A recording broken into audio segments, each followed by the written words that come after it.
my friends, and welcome to episode 46 of the Kiss Army Nation podcast. We are your hosts. I'm Pasquale Veri. And I'm Claudio Spera. Welcome to the show, everyone. Writer, editor, videographer, director, drummer, but most importantly, a Kiss fan. Oh, man. The greatest show on earth, One Last Time, Alive 96 are just some of the projects this Kiss fan has produced. Andrew Sgambati is the embodiment of the passion that encompasses a Kiss fan. And today, we will be discussing his many projects. My friend, welcome to the show. Thank you so much for having me. I mean, after an introduction like that, I don't know if I can live up to that.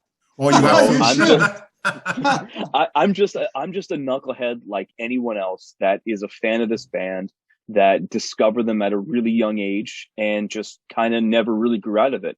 You know, for me, it's always been about fun and escapism. And that's why I still enjoy this stuff. So if I didn't enjoy it, I wouldn't do the things that I do. I'm not going to bash the band. I'm not going to do any of that stuff because for me, it's about fun. It really, really is. But you're a knucklehead with a vision that makes that vision happen. And you produce some amazing quality stuff. And it's, you know, as so a they Kiss say. fan, yes. And as a Kiss fan, we are so appreciative of that. Absolutely. Yeah. Absolutely. Andrew, you know, once again, we're so glad to have you here in the show. As you may know, this show is all about the fans. And what you do, actually, as Pas was saying, is truly about the fans. Okay. But in order to have a better understanding of the man behind the projects, so we would like to get into your origin story a little bit. So how did you get into Kiss, my friend? It was weird. I always considered myself a young Kiss fan. I mean, I'm 37 years old now, so like I'm not young by any means now. I've been a fan of the band my whole life pretty much.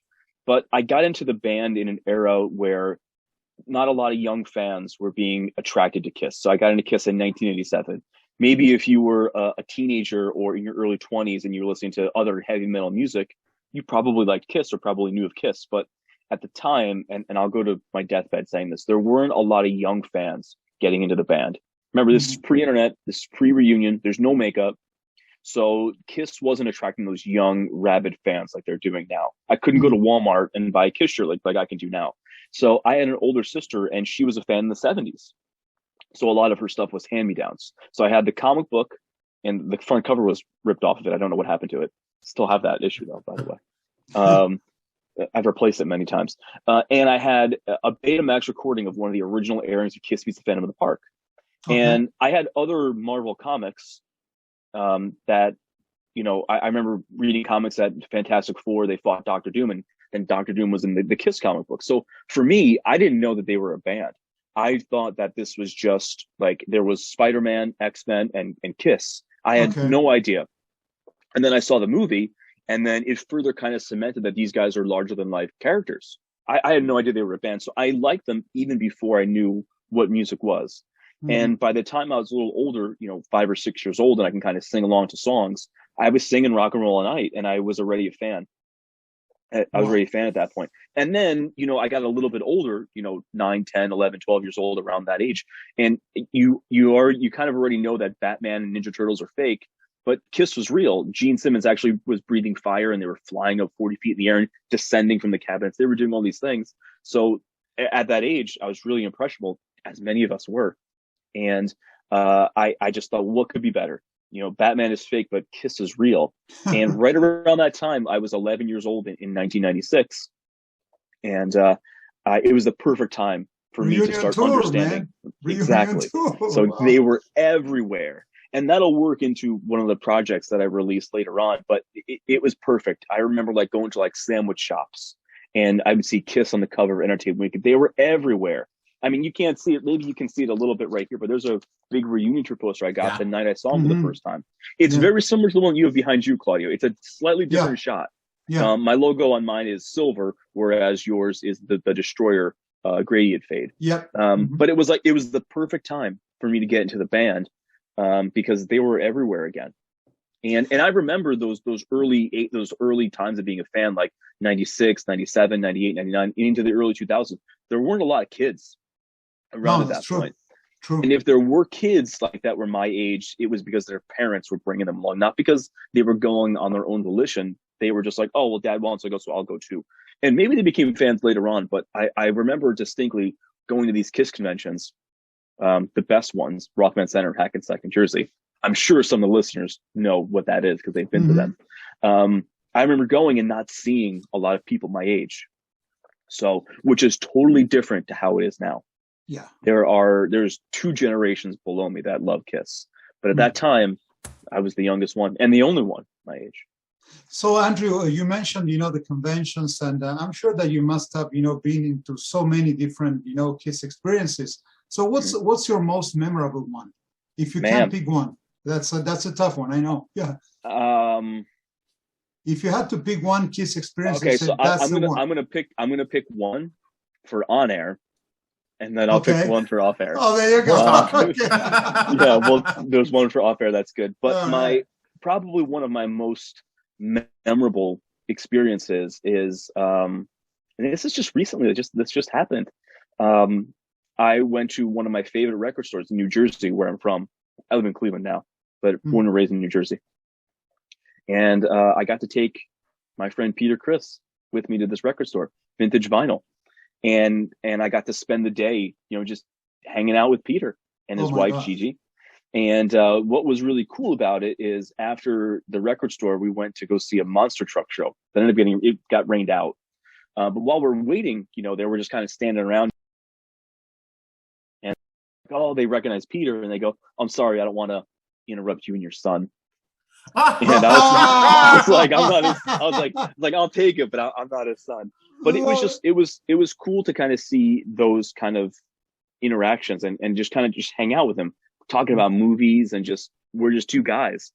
I've had similar experiences like that with Eric Singer, who I've known for 20 years now.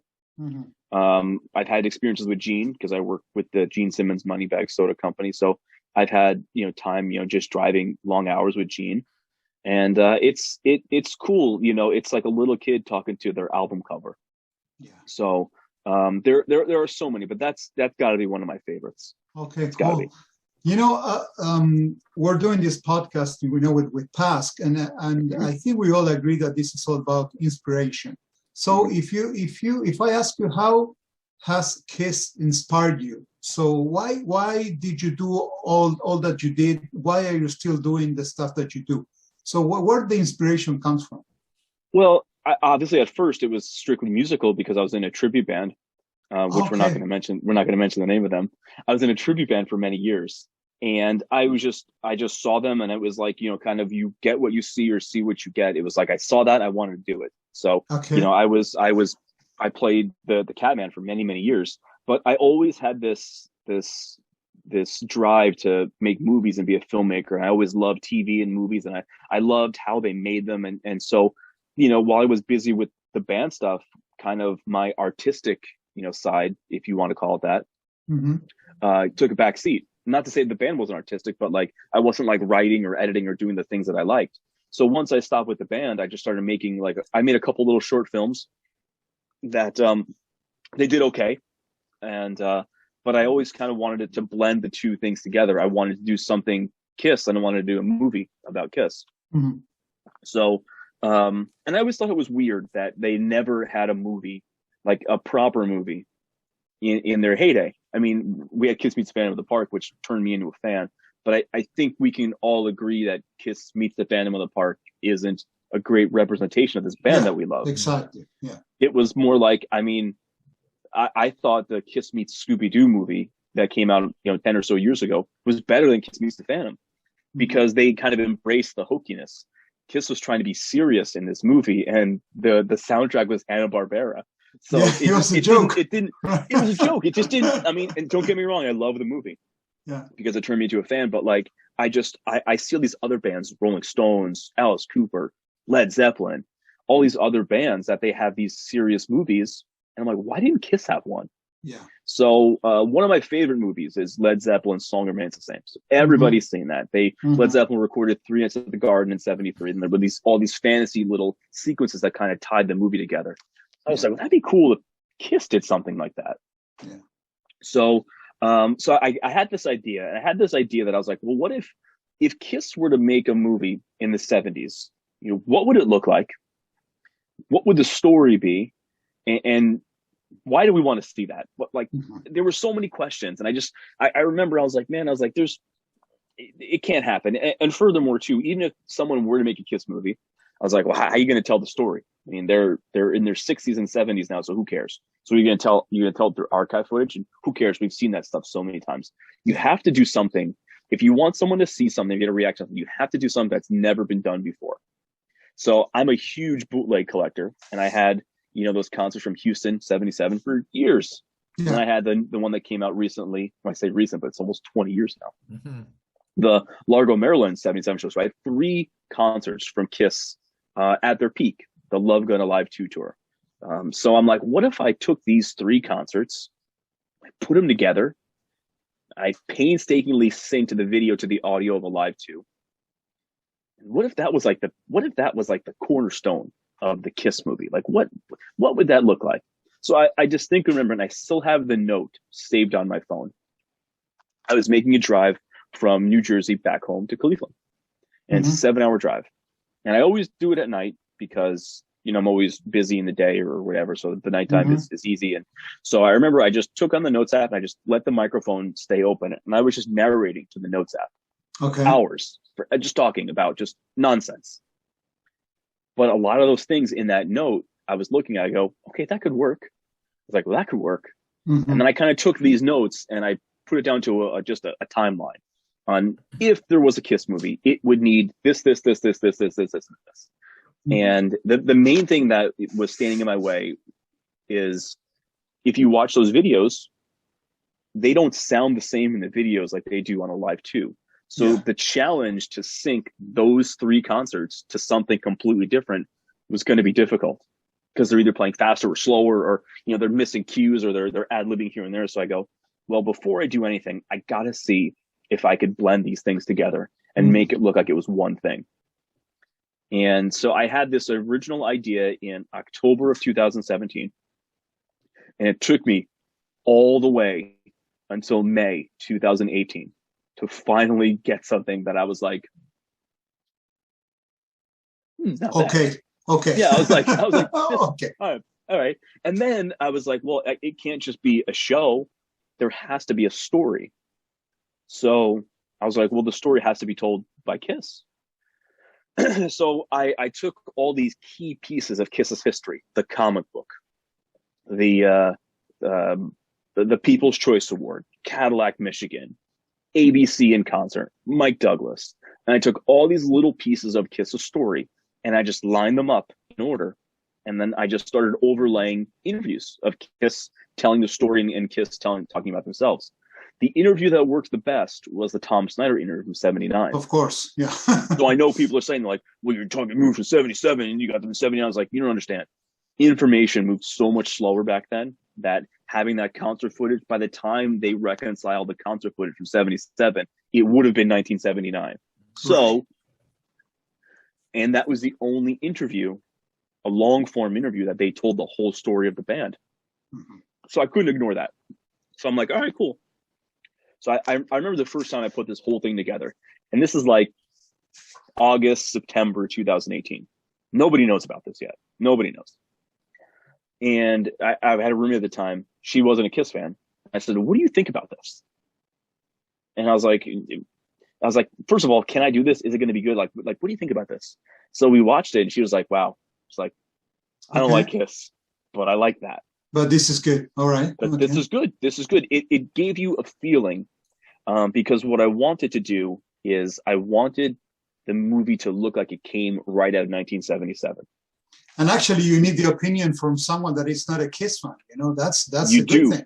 That's exactly. Key, because I didn't want this to look like this was something you could have put on DVD yesterday. Right. I wanted this to look like something that came out back then. Mm-hmm. So even though the interview portion was 79, and this probably would have come out in early 79, to be honest with you, but let's just call a spade, and let's just suspend disbelief that this could have actually happened.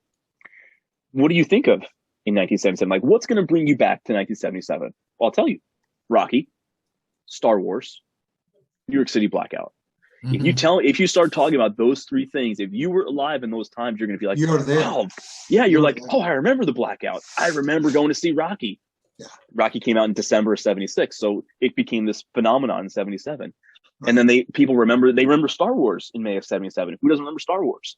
So I knew that if I brought you back to the 70s that way, it would be a lot easier to sell Kiss in that era. You connect. Mm-hmm. Exactly. So I used all this old footage of New York City from the 70s, because even though the concert wasn't set in New York, Kiss was a New York band, so you know that they would have made it set in New York, which is an idea I came back to later on.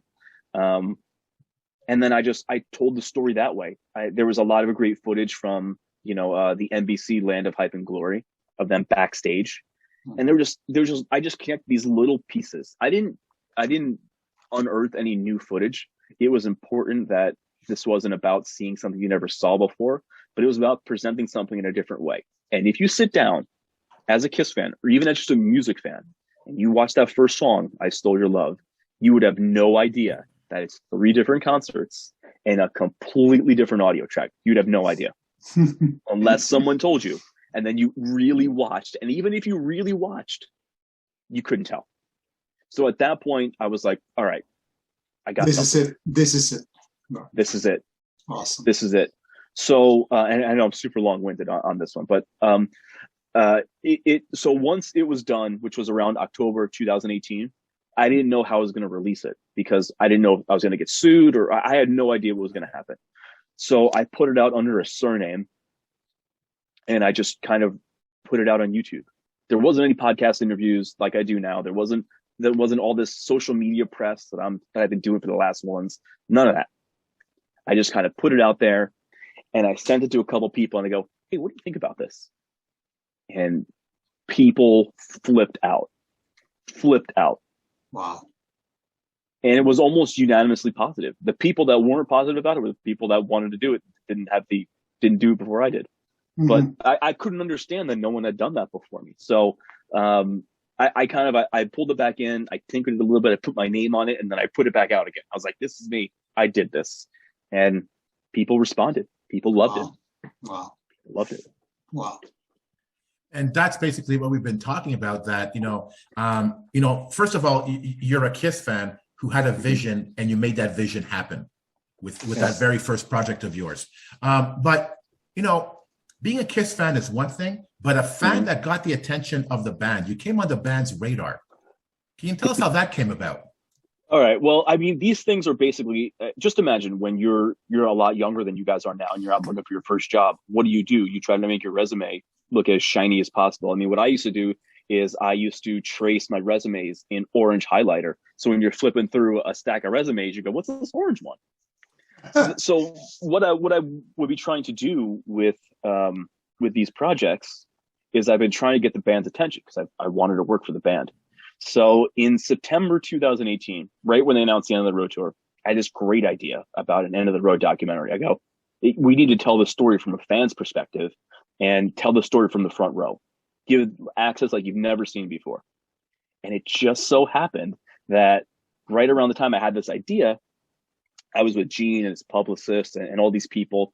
And I remember one night that Gene had gone to bed, and it was me, a couple friends, and his publicist. We just got to talking. And she was like, oh, you did this? And I was like, yeah. And she's like, you need to work for the band. And I was like, I know. She's like, you need to get in touch with Doc. And I was like, I know. I was like, what do I just call him? And she goes, I'll set something up for you. I was like, great. This is my chance. So I put together what I want this end of the road thing to be like. It needs to be told from New York City, kind of reminiscing back of what I did in The Greatest Show on Earth. It's like, it needs to be told from New York City, and it needs to be told from a fan's perspective. Have the fan go on the tour with the band, and because this fan doesn't need to be me. And to be honest with you, in the initial idea, the fan was not me. The fan was somebody else. Mm-hmm. And it was just a fan, because it was important that the fan didn't have a name, because it should have been anybody. Could have been you, it could have been anyone.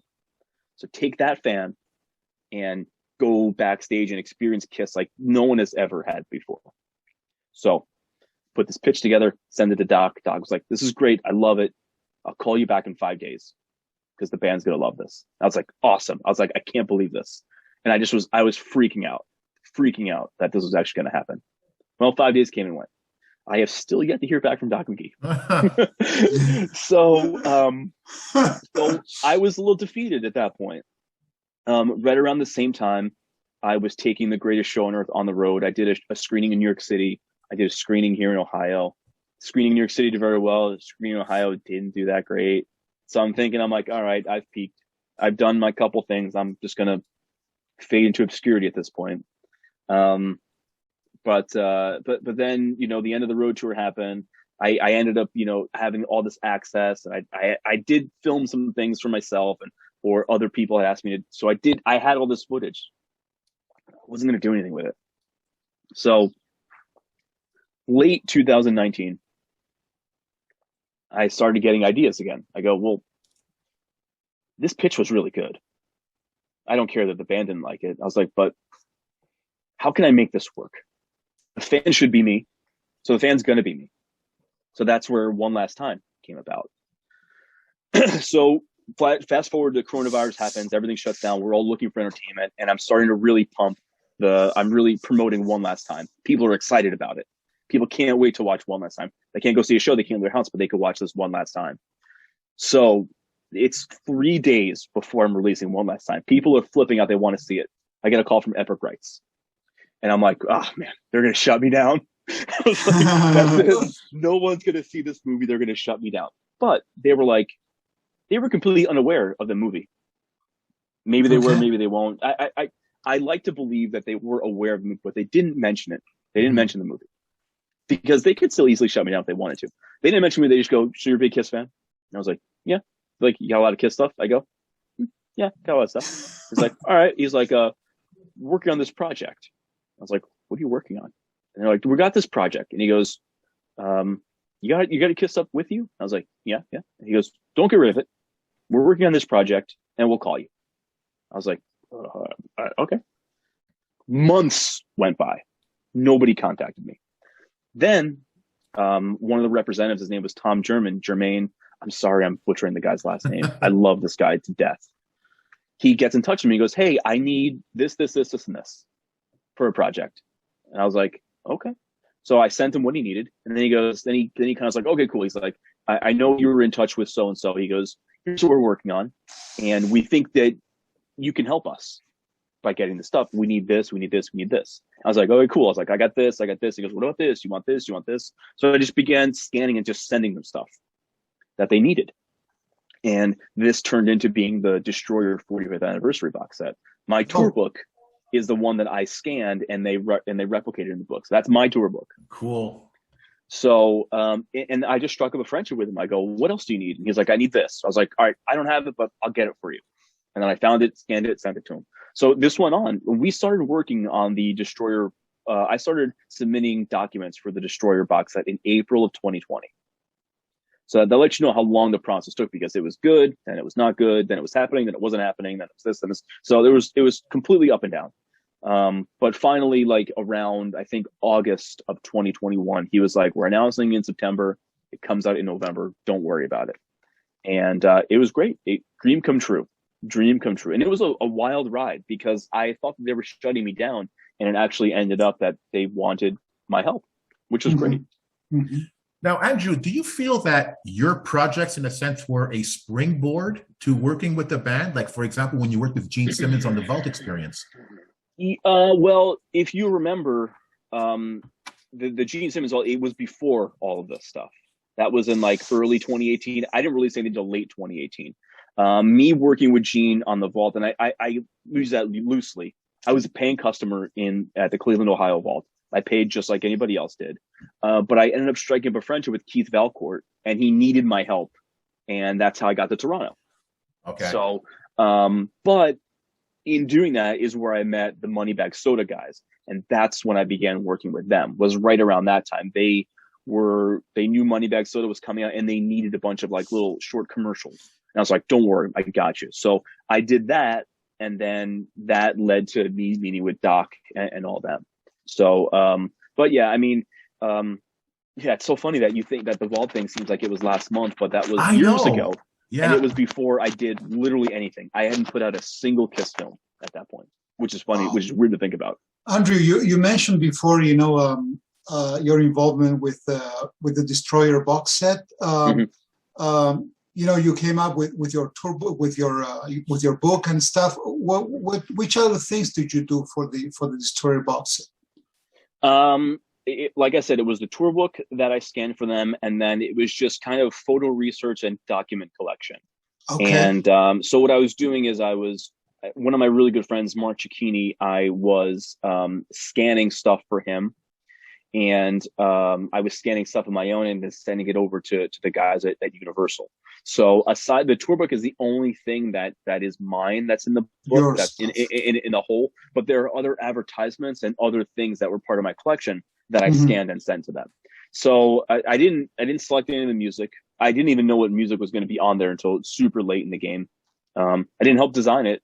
They just needed they needed gaps to fill in, and I was more than happy to help them out. More than happy.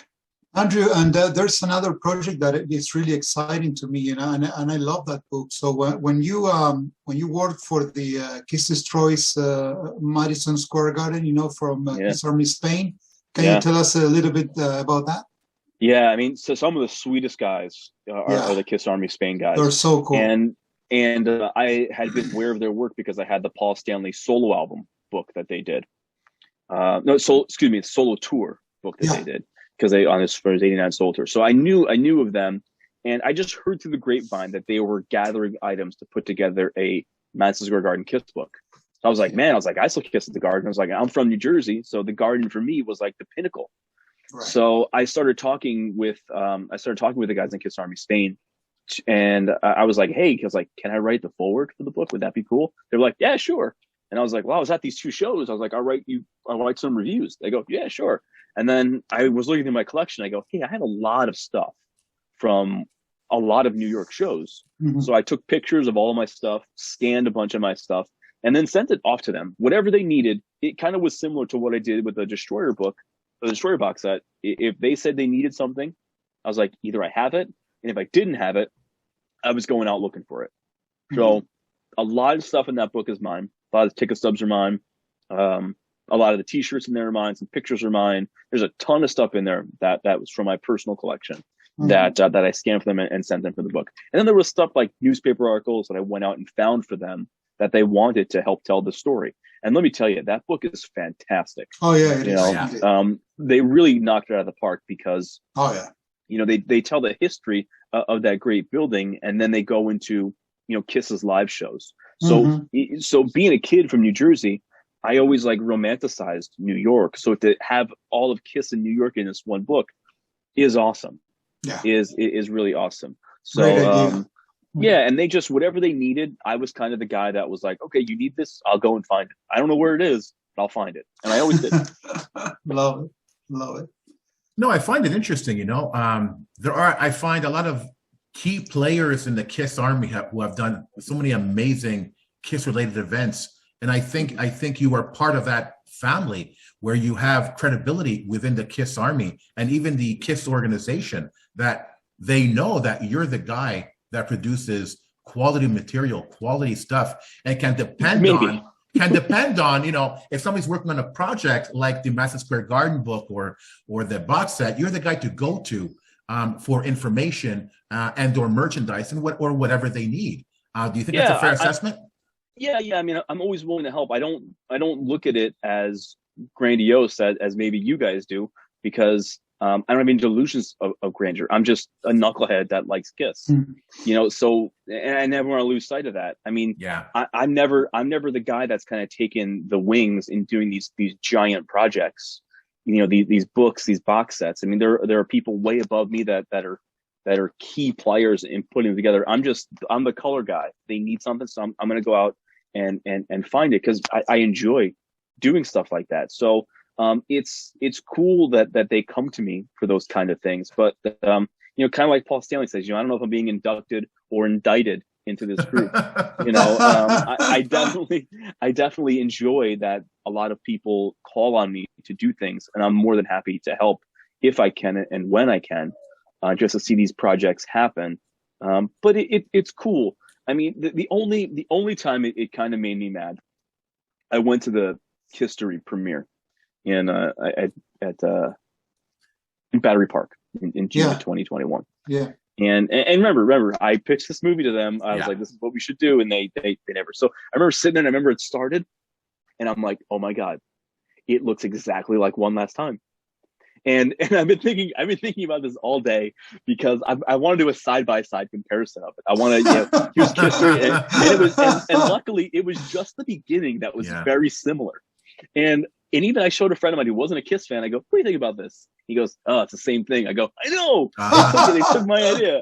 That was the only time where I was like kind of mad. I was like, hey man, why didn't they call me? But understand, A&E is a multi-million-dollar company. I'm one guy. Of course, they were going to go with a multi-million-dollar company. That's like wanting to be, a VP of Merrill Lynch Investments, and you have your choice between a seasoned 25-year employee or the guy that's flipping burgers at McDonald's.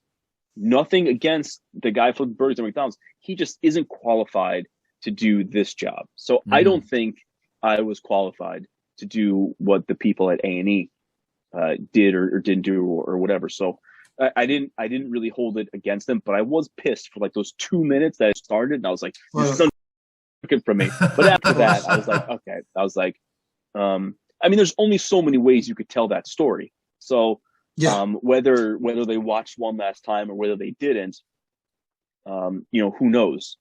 I like to think they're aware of me. I'm talking about the actual guys, Paul and Gene. I'd like to think they're aware of me and they're aware of what I do. Because like I said, they could easily stop me tomorrow if they wanted to, and they don't. Yeah. So because they know that, well, I'm not selling any of this stuff. And for me, I'm filling in the gaps as a Kiss fan.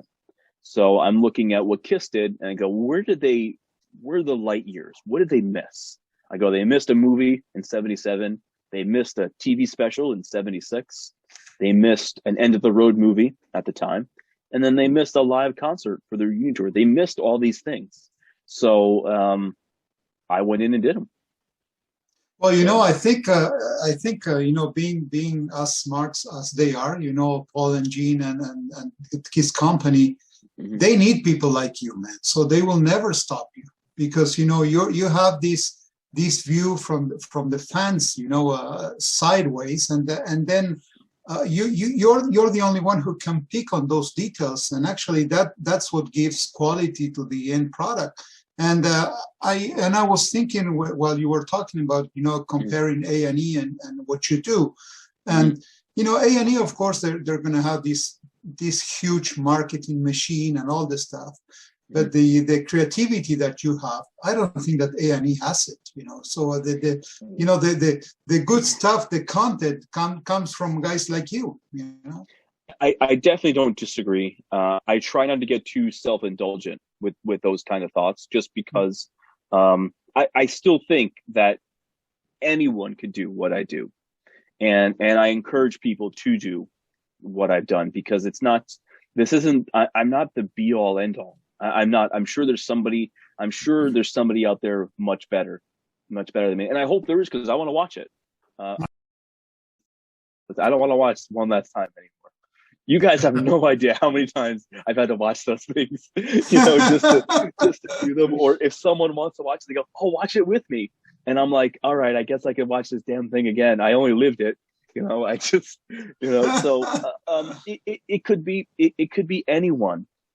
It's just the stars kind of aligned. I was a Kiss fan and I love creating movies, and that's why these things happen. It was extreme passion on both ends. Love editing video, love Kiss. It was great. Yeah. Let me go back to you mentioned that before, the greatest show on earth, which by the way, I love, it's one of my favorite movies, of all time. And this was your first, I would say, major project, and you talked about your inspiration. But what were some of the challenges that you faced when doing this video? Oh man, I wanted to quit every day. Every day I wanted to quit because I was thinking to myself, I'm like, this isn't going to be that bad. I just thought I was going to be able to, okay, Dr. Love starts here, and I'm going to drag the video here and drag the audio here, and it's going to be done. So it wasn't like that. Literally every single shot had to either be sped up or slowed down, or And then I'm like, okay, well, if I use this shot here, I can't use that here because he's here and he's doing that there. So I had to tell the story visually. So every day I wanted to give up. And then even too, like even when you mix all those three concerts, they don't look like each other when you're watching them. Yeah. So there was a ton of color correcting that came in just to make it look like it all happened on the same occasion. So that, I mean, I should have started with something easier because there were a lot of things that were easier. That one was the most challenging out of all of them. Literally every time you see the camera angle change, that's another edit that I had to do. Wow. And whether it was speeding up the shot or slowing it down, or let me take this from later on in the song because that makes sense here. And I don't have a shot here, so I got to find an audience shot from the 70s. And where am I going to find that? And it was, you know, there were some limitations because all I had were those concerts. So maybe maybe everything was shot very similarly, or maybe Gene did the same ad lib live that he didn't do on a live too. So I'm like, well, I can't show Gene because he's saying, oh yeah, but he's nowhere near the microphone. Or so it was one of those things that I had to decide what I was going to be super picky about and what I was not going to be picky about. Because I mean, it was really difficult at first. I had never done anything like this before. I didn't know if I was going to be able to do it. And then if I could do it, it's going to be any good. So every day I would sit down and I would edit. And I was like, oh, this sucks. And then I would come back the next day and go, okay, that's not that bad. Then the next day I'm like, oh, this sucks. And it's just, it was a roller coaster. It Endless. really was endless. It took me a year to put that thing together. And then after that, I was like, once I told people I did it, everyone was like, well, what's next? I'm like, what do you mean what's next? I got nothing left, man. I got nothing left. Were you happy with the end result? No. Initially, I was not happy with the first result. I felt like I did the George Lucas thing. I kind of went back and redid it. So when I released the first one, the first version of it, The Greatest on Earth, in October 2018, I was like, okay, this is okay. And then I remember watching it. I go, this isn't that good. I could do better.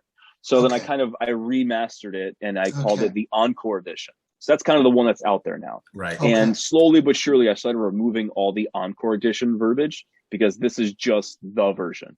So since I've re-released it in October of 2019, I haven't touched it since. And I won't, because now I feel like that's exactly what I want. Don't touch it, please. Don't touch it.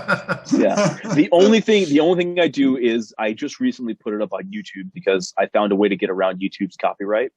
I just split up into 4 parts. I made it 2 records, 2 sides. Side A, B, C, and D. There you go. I like to.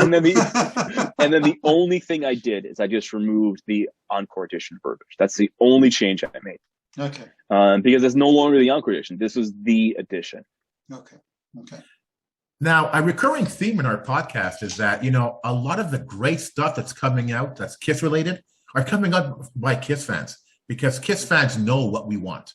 And it's those fans that are producing exactly what we want. And this is in a sense what you're doing. So I think what's going on with your project is that your projects, like you said, is filling in the blanks of a story that Kiss or the Kiss organization didn't fill. So we talked about The Greatest Show on Earth. How does One Last Time fill in that story or that missing gap?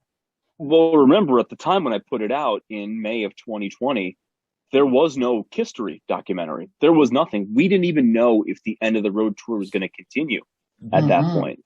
So, and then once I heard that Kisstory was eventually supposed to come out, I go, well, if Kisstory's coming out, I'm going to put mine out first, because I had this idea that give a fan unmitigated access.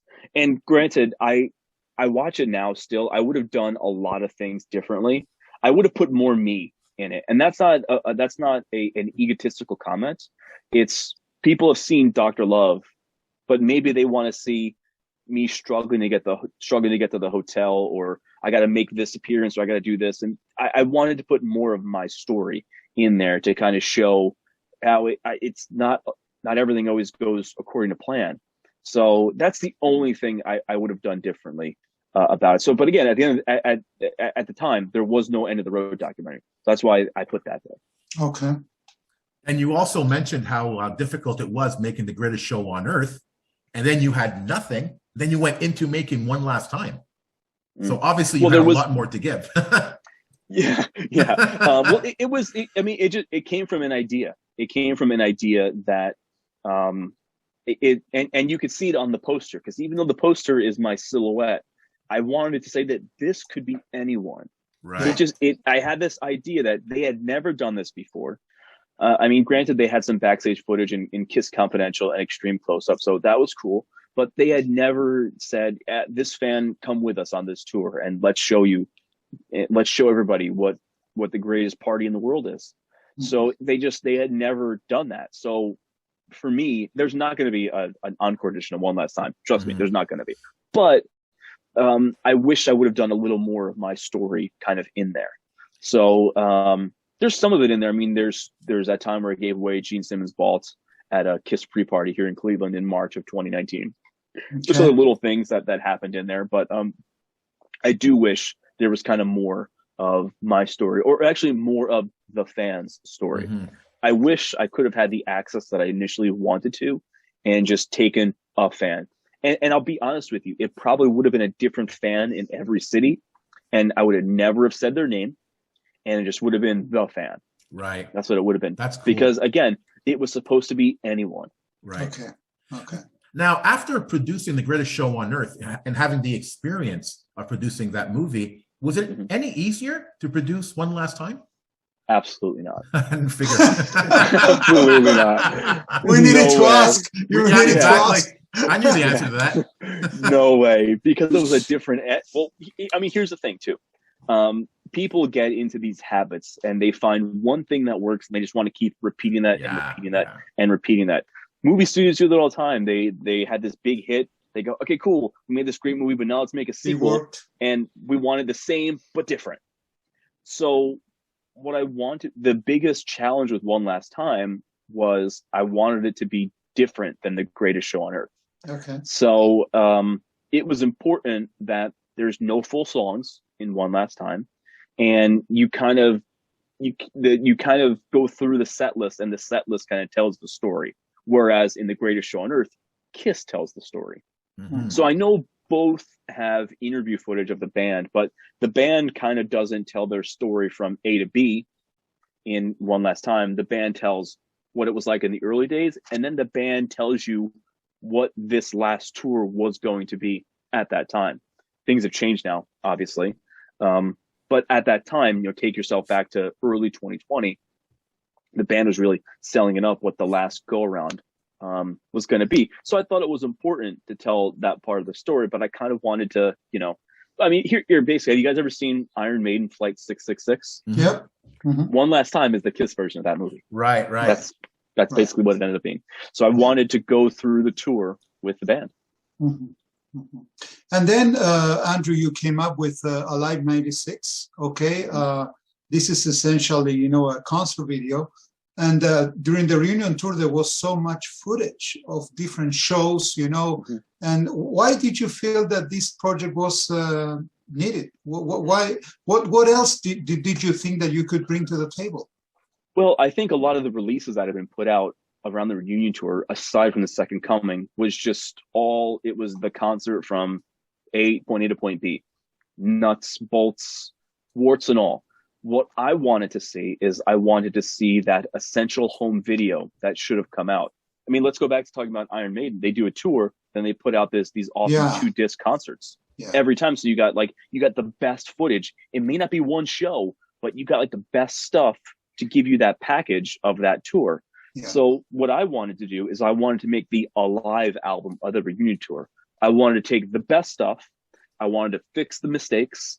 And I wanted to make you feel like you were there seeing this concert. I wanted to put all the highlights in there because I thought sitting through a 2-hour concert video in 2020 was boring. So I was like, let's do a super edited 90-minute show. Let's make it like it would have been Kiss Alive at that time. So, I mean, if you guys listen to Kiss Alive too, it's not a whole show. Mm-hmm. Solos are cut down. Some of the raps are cut down. And it only spotlights the highlights of the set list. Alive is the same way.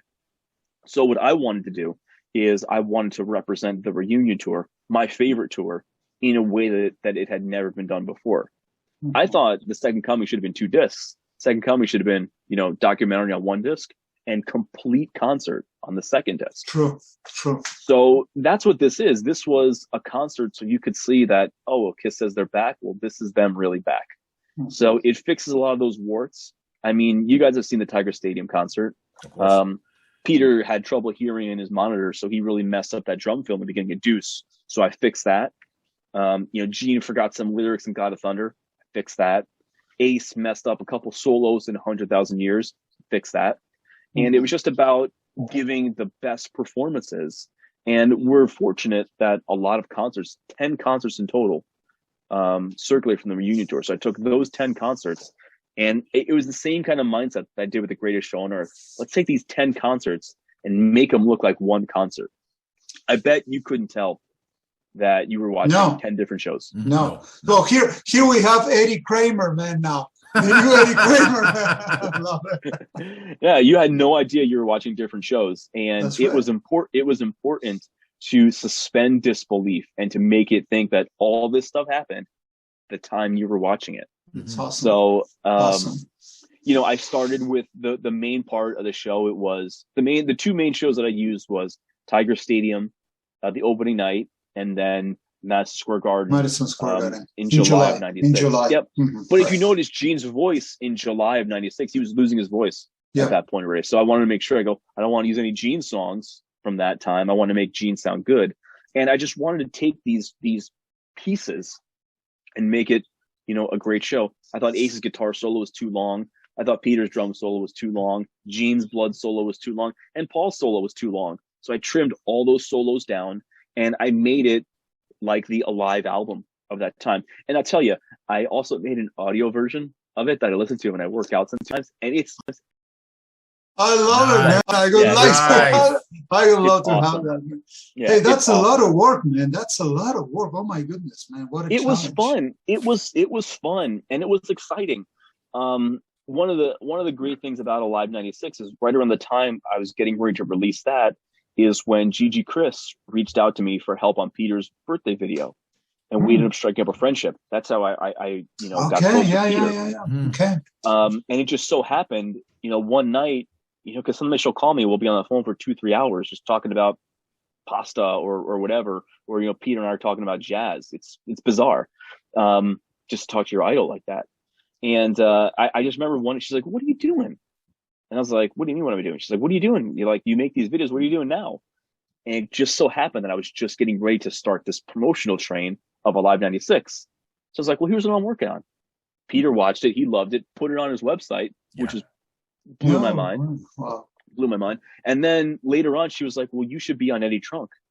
And I was like, "Yeah, I know I should." I was like, "Can you help me out?" So they pulled some strings, and 3 days later, I was on the air with Eddie Trunk talking about it. Wow. So these things, I just remember how exciting those things were. And my YouTube channel with these Kiss videos, I started posting on YouTube in June of 2019.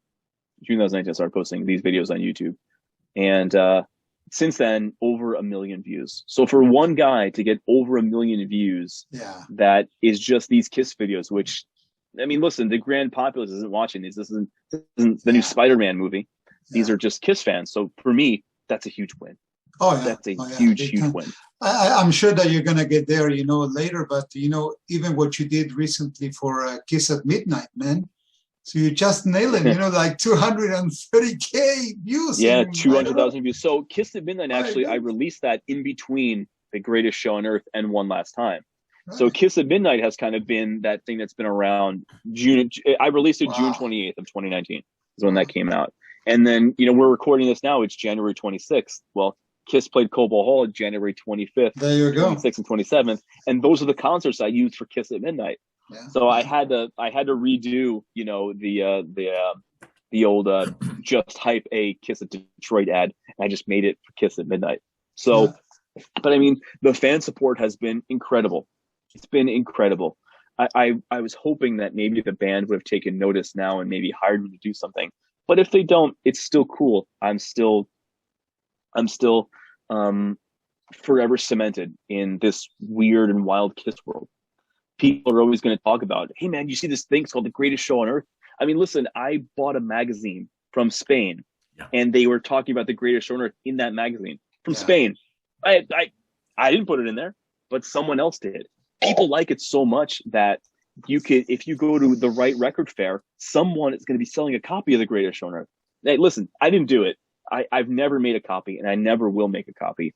But film director Alan G. Parker, he's sitting in his house in Europe, and he's like, "Look at this! I bought this Greatest Show on Earth DVD from somebody." I'm like, "That's great!" Really? Wow. Yeah. Wow. Yeah. Wow. Listen, I didn't make it. Someone bootlegged it and then sold it. So someone liked my work enough that they pulled it offline and then made a bootleg of it and sold it. So listen, I wish I got the money, but who cares? I don't. It was never about the money. But just the fact that somebody liked it enough to capture it offline and then want to share it with other fans is phenomenal. Yeah. Is phenomenal. So I hope that when this coronavirus calms down and I can go to record fairs again, I hope that I go to one of these tables and someone's selling DVD. I'll buy it. Like, that was cool. I bought my own, but I would buy it. Now let's be honest. Anytime a fan does a Kiss related project, we always say we do it for ourselves, we do it for fun. Yeah. But the truth is we want people to recognize our work and to enjoy our work. Now, obviously, the fans have responded super well to all your projects. How important is it to you that Kiss is aware of your work and maybe gives you feedback on it? I mean, like I mentioned before, these movies are my resume. I'm hoping that someone sees my resume and goes, "This is great. Can you do this?" And that's what I'm hoping. I'm hoping that one day Kiss, needs something from me in a visual aspect like that. I hope. I mean, every time I post online, I tag Tommy Thayer because that's the guy. That's the guy. Of course. He did a phenomenal job with The Second Coming. Yeah. And I have nothing but respect for that guy because he's paid his dues. So he basically lives the dream that all of us do. Imagine if Kiss called you. What, you're gonna say no? Oh, God, sorry, I don't want to wear Ace Frehley's makeup. Yeah, right. But, I got to tell you, just to get off on a tangent a little bit. Ace Frehley legitimized replacements in Kiss because Ace was there when they brought in Eric Singer on the farewell tour. Yeah. Now, even though Peter Criss played with Tommy Thayer in 2003 at Symphony of the Archman tour, it was like Ace was supposed to be there. So I'm not going to say Peter legitimized it because I think there was a lot of gray area if Ace was going to be there. But Ace knew that Peter wasn't there and Ace stayed. So Ace legitimized it. It's Ace. If Ace has a problem with Tommy Thayer, well, you created this monster. You did. So, but I don't talk badly about Ace, about Peter, about Tommy, about Eric. Peter was my idol for years. So, I mean, he's the guy, and we often forget that. Yeah, we do. But True. Yeah, that's just my Kiss tangent a little bit. But I do hope that one day they take notice of it. I was over the moon that Peter Criss shared on his website, Alive 96. Well, I mean, course. that was incredible. That's the ultimate compliment that you need, man, from your idol. He's the guy, and he's in Alive 96. So it was very cool. It was very, very cool. Andrew, this is just a gut feeling. I think it'll happen that the band will reach out to you because there's so much stuff that is going to come out once they finish, touring. They're going to start releasing stuff all over the place. And Hope so. If it's video, man, they'll reach out to you. That's no doubt to me. No doubt. I really hope so. That's why I keep doing things. It's because I don't want anyone to forget that, this is what I do. And I hope that they call me. I'm easy to find.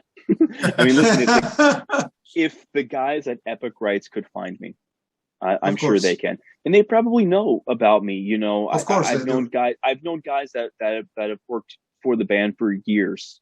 Yeah. I could, I could call them right now if I wanted to. Yeah. So I'm hoping that someone says, "Hey, who would be good for this?"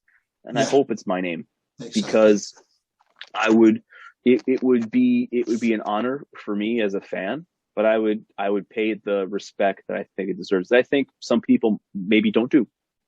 Mm-hmm. Mm-hmm. Hey, Andrew, can you share with us, do you have any new projects in the works? Everybody always asks that. Well, we have to, right? Everybody always asks that. I mean, I did put out a Live 96 in December of 2020, which is my last project, but I do have something else in the works. Okay, big surprise. There you go. We're men. All great things come in pairs. 2 records. There's no. No, but I am working on a sequel to The Greatest Show on Earth. Nice. So, The Greatest Show on Earth, the first one is 1974 to 1979. And then this one is going to go from 1980 to 1990 and really focus on the Hot in the Shade tour. So even though there's going to be some history in there, it'll be 90 minutes. Even though there's going to be some history in this 90-minute feature, it's going to focus mostly on the Hot in the Shade tour. Okay. And it's just going to be called, very appropriately, The Greatest Show on Earth 2. Because I couldn't think of a better name. But seriously though, conceptually, it is going to follow that script of The Greatest Show on Earth, where it is a concert. But what's different about this one is I have access to over 3 hours of backstage footage from the Hot in the Shade tour. Oh, nice. So I am able to kind of go into different things that I wasn't able to kind of do in The Greatest Show on Earth. In the first one, okay. Yeah, so but it is conceptually its successor, and you are going to be able to, if you want to show someone the first 30 years of Kiss, you're going to be able to have these two, The Greatest Show on Earth 1, The Greatest Show on Earth 2. There's probably not going to be a Greatest Show on Earth 3 because that would be the reunion tour, and I've already done that. Mm-hmm. So that's going to be the next one, and I've been working on it kind of quietly for a while. But now things are really starting to take shape. Okay. I'm expecting a summer 2022 release. Nice. So probably in the next 6 to 8 months, it'll be out. I'm not ready to show anything yet, but just like I did with all the rest of them, there's going to be a great teaser. There'll be a great teaser trailer. Then there'll be a really cool poster. And I'm hoping that I'm going to be able to offer something real special with the poster this time too. So there's a lot of cool things that are in the works that are just finally starting to take shape now. I've had my break, and now I'm kind of all in on this now. And to be honest, this show actually kind of helped bring me out of my break, because just talking about the work gets me excited for other things. Yeah, it does. It really does. So maybe if you guys don't change the locks on me, I'll come back again when The Greatest Show on Earth 2 is ready to go, and I'll let you guys see it first, and then we can kind of talk about it and say what we like and what we don't like. That would be awesome. And of course, if we don't like it, we're going to edit that out. Oh, but I have to be honest. I am really, really excited about this project because once again, as a Kiss fan, you're giving us what we want. Kiss doesn't touch enough on the 80s. Mm-hmm. And that you're doing something focusing on Hot in the Shade. It's one of my favorite tours. Oh, that was a great tour. Oh my God, it brought me back to Kiss, that tour, It is a great tour, but unfortunately, 1989, Kiss picked the wrong year to suck because the album ain't that great. No. In all seriousness, though, that's just a joke. In all seriousness, though, this is going to focus on 80s Kiss. It's going to kind of tell the story of 1980 to 1987, and then it's going to kind of pick 88 when the band started playing these classic songs again, because I think once they started doing these classic songs, that kind of propelled them to do the show that came out in 1990 and then in 1992. So I think it's an important part to kind of tell, but unfortunately, if you're a fan of the Elder, there isn't going to be a 5-part documentary on the scope of the Elder. I mean, you'll be lucky if I mention the damn thing, because remember, I'm going to do this thing, The Greatest Show on Earth 2. It's going to be what would have come out in 1990. So it would have been on MTV in 1990. Do you really think that Kiss would have talked about music from the Elder I don't think on MTV? Absolutely not. I don't think Will we talk about it now? Great, fine. Go and watch the I video that I released. Go and watch that. Right. But at the same time, Kiss wouldn't talk about it. So it's important that when I'm doing these things, it's not only what I like to see is me putting that hat on again, going, what would have come out at this point in time? What would they have done? So they would not have talked about Music from the Elder in 1990. True, No true. way, no how. Yeah. Even though you like it, that's not the approach. If you want to tell the story. I never said I liked it. Okay. That's what I wanted to know. No, I'm kidding. I'm totally kidding. I'm totally kidding. It's just jokes. But yeah, just keep an eye out on my YouTube channel, which the link to that is youtube.com/greatest show on earth fan films. It's plural. So if you don't follow that, make sure you do. Everything's going to be on there. And then just like I did with all the other ones, Alive 96, Kiss at Midnight, and One Last Time, you're not going to be able to be a Kiss fan and not trip over something. I plaster the internet with this stuff when it's time to come out because I want you guys, the fans, as excited about it as I am. As you are now. Yeah. And you've always been, right? As I've always been. That's very true. My Kiss fandom has never really, waived. I want them to be excited about it as I am, so, and it's cool. One quick little anecdote. One of the coolest things that I saw when I released One Last Time is some guy posted on the Kiss FAQ board and said, hey, we've been home. We haven't been able to do anything. So when it came time for your premiere of One Last Time on YouTube, me and the wife, kids, we put on our t-shirts that we bought at the end of the road show and we sat in front of the TV, and this was like concert night.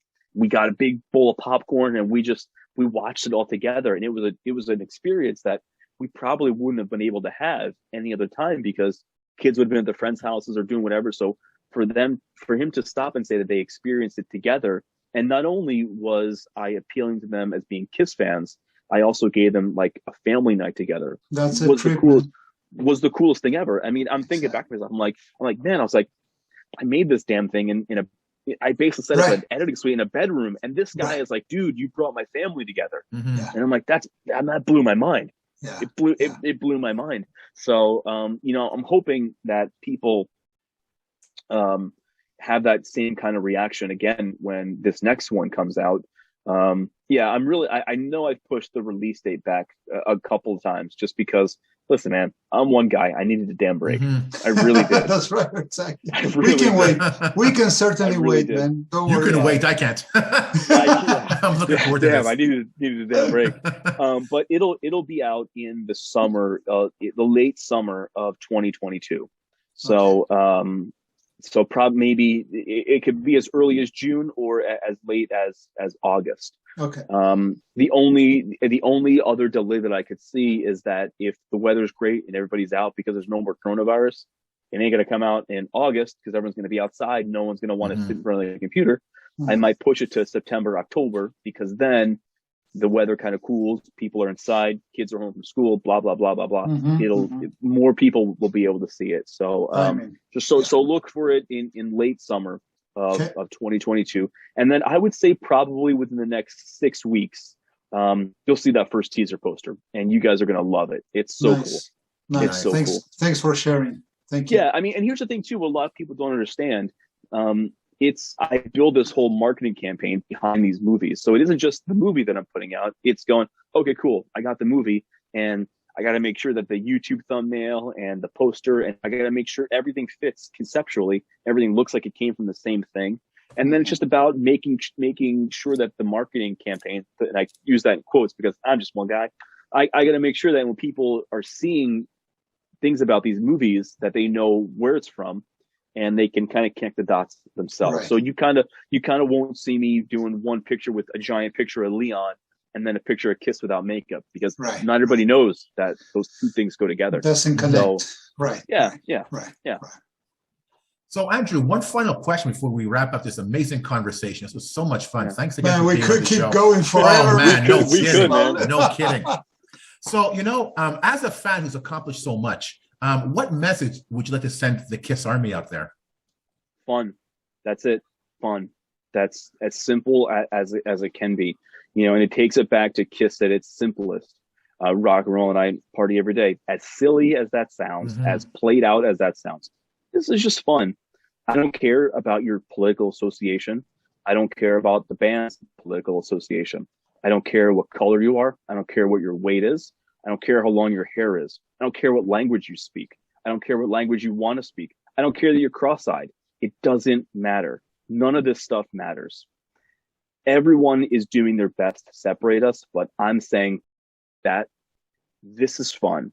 And I think if we stop looking at entertainment as education, I think we would be in a much better place. This is just entertainment. Not everything needs to share some social, ecological, bigger picture message and LGBTQ. Like, everything's got to be this. Political, everything's got to be that. No, I dislike anyone because of their gender. I don't. None of that crap matters to me. It doesn't, because if we can all sit and enjoy the Beatles or the Stones or Kiss, those are the things that matter to me. And those are things we should be focusing on. I mean, look at the biggest news story today. Biggest news story today is Neil Young doesn't like Joe Rogan, so Neil Young is taking his music off Spotify. Yeah, I heard that. Well, let me tell you something, Neil Young. Your audience, they ain't on Spotify. You're not hurting anyone. And I'm not saying that Joe Rogan is right or wrong. I'm not saying Neil Young is right or wrong. I'm saying both of you are imbeciles, and both of you are entertainers.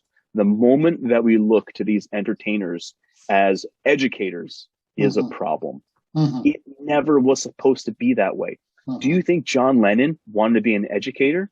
No, he's like, hey, let's write some love songs that people could listen to. Right. Do you think that Mick Jagger was an educator? He goes, listen to some rock and roll songs that you can. That's what he wanted. So that's the thing. People really need to remove themselves from that and look at entertainment as entertainment. And the entertainment should bring us together to forget about all that political nonsense and all that jargon. That's always going to be there. Whether, doesn't matter what side you on, I don't care. Because I got news for you. Whatever side the government's on, it ain't our side. Regardless, that's another. Exactly. But it doesn't matter. It doesn't. And if you're going to hate someone because of their political association, it's the same as hating someone for the color of their skin. Stop it. You're being stupid. We all like the same things. We all like loud music. We all like movies. We all like to be entertained. So my message is just have fun. Don't give a shit. Let's just for what it is. Seriously. Well put. So, well said, man. So I think that's the best way to wrap it up. It's I fully agree with you. And actually we're talking about Kiss, right? So 4 guys who put makeup on their faces, and we want to kind of create this political stuff, whatever. Who cares? I don't care what political party Gene Simmons is a part of. No. I don't know Gene Simmons. He's not my friend. I'm not going to call him up and say, you want to spend Christmas together? Do you want to go hang out? No, none of us know him. It doesn't matter. Yeah. It just doesn't matter. Yeah. Let's just listen to rock and roll over. And I'm telling you, you'll be so much happier if you do that. Yeah. You will be. Hey, Andrew, just as closing remarks, I have no words, man, but to thank you, enormously for your time. Everything that you're doing, man, what you did, what you're going to do, it's huge for us. It means a lot to us, to Kiss fans. And, thank you for your time again. And hey, I can't wait to see your next projects, coming up. Yeah, thank you so much for having me here. It's guys like you that made these things a success. I'm just a knucklehead, but it's guys like you that love it and talk about it and want to tell their friends about it is what makes it a success. So I'm forever indebted to every person like you guys, every single one of them, because, you guys, I'm a performer. You guys let me perform. So it's great. And I won't ever forget it. Thank you, man. Andrew, I mean, we met on several occasions in person. Yeah. And, I've been wanting to have you on the show for a very long time because I knew we would have a great time just having this chat. And, what I want this show to come across, I want fans to know that it's about us. It's about Kiss fans. And you put it really well at the end. Just have fun and forget about everything else. There's enough stress in our lives that we have to worry about when we're into Kiss and entertainment. Forget that stuff and just enjoy it. And, thank you for reminding us of that. Thank you. Yeah, it's so silly to me that people are going to spend all this money, go to a Kiss show and be like, yeah, I hate Tommy Thayer. I'm like, who cares, man? The poor guy's been, I mean, seriously, let's just have fun and let's just enjoy these times together, because this band brought us together. And listen, no skin off my back or anybody's back. If you don't want to support the current incarnation of the band, that's cool. Yeah. I mean, if you look at everything behind me, there's a lot of different lineups right here, because I love it all. And when I don't love it all, that'll be it. That's so right. Just have fun. Just have fun. There you go. So Andrew, once again, on behalf of Claudio and myself, thank you so much for being on the show. Thank you for having me. Been great, man.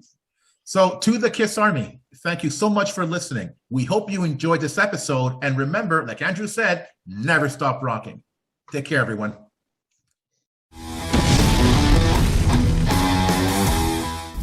The Kiss Army Nation podcast has partnered up with Click T-Shop to offer our listeners a high-quality t-shirt with graphic design by Xander Graphics. Check out Click T-Shop at clickteeshop.com.